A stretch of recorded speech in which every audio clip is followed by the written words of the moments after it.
ആറ്റിങ്ങൽ ആർക്കൊപ്പം ഇഞ്ചോടിഞ്ച് പോരാട്ടം.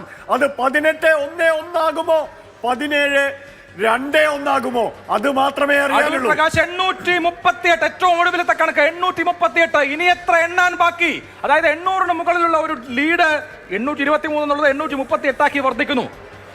അവസാനത്തെ മിനിറ്റുകളാണ്. അവസാനത്തെ മിനിറ്റിൽ ഈ ഫോട്ടോ ഫിനിഷിൽ അടൂർ പ്രകാശ് തന്നെ കാട്ടാക്കടയിൽ എണ്ണാനുണ്ട് എന്ന് പറഞ്ഞത് സാധാരണ ഈ എണ്ണുന്ന ക്രമമനുസരിച്ച് ബാലരാമപുരവും പള്ളിച്ചലുമാണ്, നഗരത്തോട് ചേർന്ന് നിൽക്കുന്ന ഭാഗമാണ്.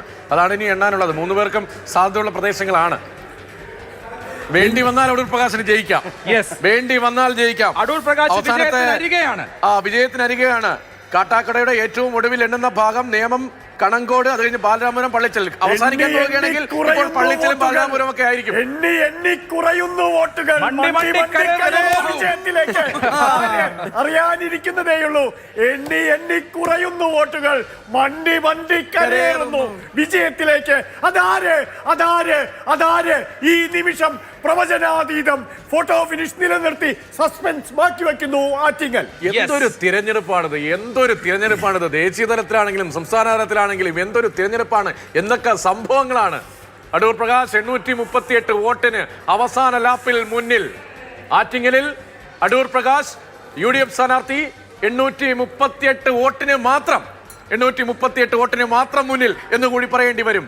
രാവിലെ 10 മണിക്കുള്ളിൽ 400 പാർ എന്നൊരു കണക്കിലേക്ക് എത്തുമെന്ന് പ്രതീക്ഷിച്ചു തുടങ്ങിയ ഒരു വോട്ടെടുപ്പിൽ ഈ ഘട്ടത്തിലും 300 പാർ കടക്കാൻ NDA പാടുപെടുമ്പോൾ അതിനൊപ്പം നിൽക്കുന്ന സസ്പെൻസ് മലയാളത്തിനും കേരളക്കരയ്ക്കും സമ്മാനിക്കുന്നു ആറ്റിങ്ങൽ.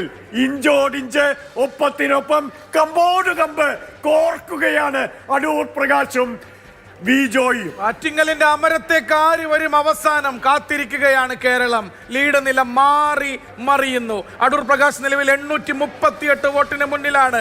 ഏതാണ്ട് കുറച്ചൊരു 3000-4000 വോട്ടുകൾ മാത്രമാണ് ഇനി എണ്ണാൻ ബാക്കി. ആറ്റിങ്ങൽ ഫോട്ടോ ഫിനിഷിലേക്ക്. ഒടുവിൽ ആറ്റിങ്ങലിന്റെ അമരത്തേക്ക് ആര്? വിജോയോ അതോ അടൂർ പ്രകാശോ?